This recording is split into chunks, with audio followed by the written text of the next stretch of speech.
on my radar, and it's kind of what got me into this business, right? It turned me into a sports fan because it was crazy. I just felt the energy in the city. Sure. My dad was chief, though. I only ever went to one game at Rogers Center in 92, 93, and I believe it was in 93, and I won tickets for Cub Scouts. Why is he so cheap?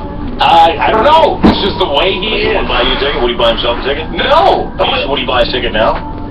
No. You know what? He was at Maple Leaf Gardens in 1967 to see the... Did he sneak in? His family had tickets, so he was there. He didn't pay for those either. There you go. But he has not been to a Maple Leaf game since they started playing at Air Canada Center. Okay. He's refused to pay. So yeah, he's looking for. Does he ask you for handouts? Does he say, hey Ben, can you give me a couple tickets? Yeah, there's a bit of that. And now I'm going to ask you, and I'm going to get them from you, and you give them to him. But yeah, I assume that this dormant baseball crazy city was still there. I assumed it was there. I felt like it was there. It was just weird to see. Well, you didn't know, right? Right, and I'm glad that my suspicions were confirmed over the last week and a half.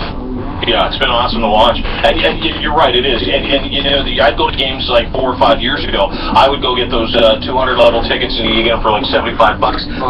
People bring you food. You sit there. It was the best value in town. It was the best bar. And I used to love going because there was no one there.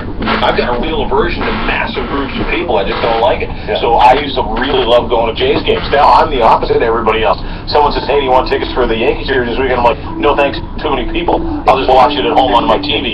So it's actually, yeah, you're the one guy in the city that's like, you're having a tough time with this 45,000 people. Yeah, can't handle it. Yeah, you used to be able to spread out. You used to be able to grab that 500 level ticket and push it into the lower bowl. No, I didn't even do that. You get like those tickets to sit anywhere you wanted in the actual stadium, save behind home plate, were like $6.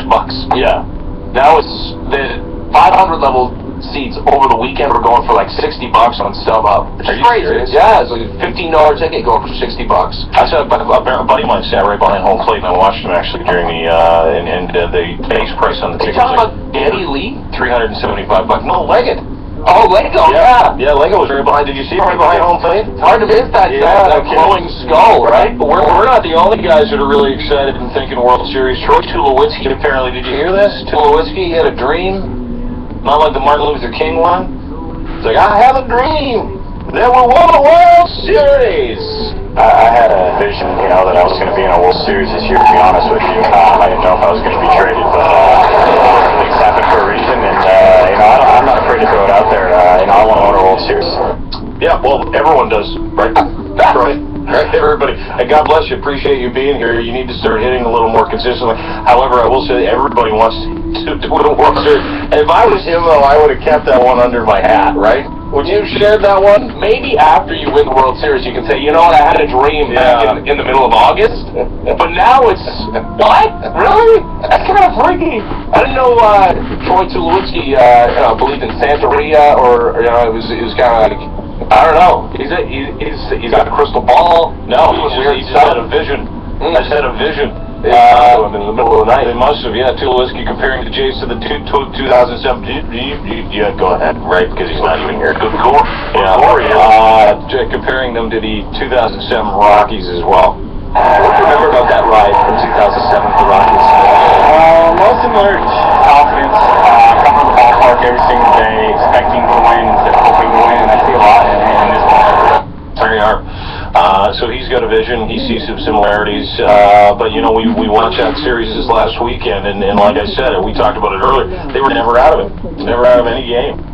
Which you can Once do. they lost, What you can do when you're pitching well. Which was so frustrating earlier in the season when the pitching was so bad and they were still winning their fair share of games, but they were just bludgeoning people, scoring 7, 8, 9, 10 runs a game, and you had days where Drew Hutchison was handed a 6-run lead and he handed almost all of it back immediately. Now they're in every single game because the pitching's been so good, and the offense hasn't had to be what it was earlier in the season. Yeah, different game, different team now, right? What do you say? Especially after this last series, you think, my God, you know, the first game was 4-3.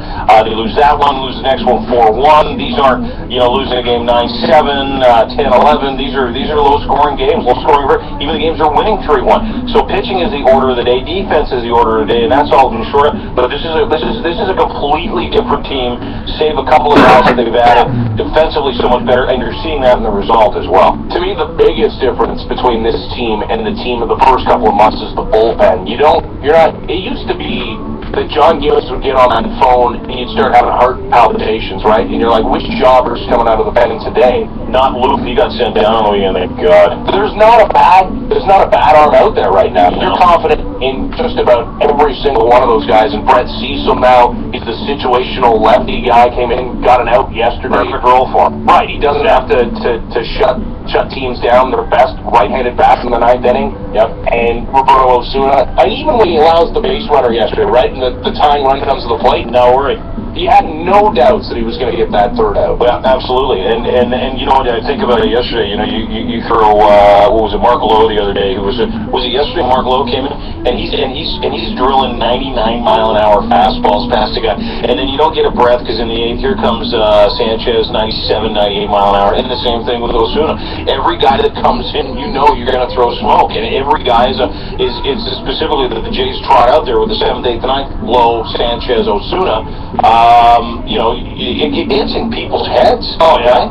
Well, the Yankees have some fireballers coming out of their bullpen as well. That's what's made them so good, and what's kind of turned them into. People forget the Yankees are a big surprise to be where they are this year, but yeah, it's got to be frightening to play this team on the opposite end of things, especially if they get a decent enough start. If they have a lead now into the 7th inning, they're almost like the Royals in that they can shut you down and they can make it a shorter game.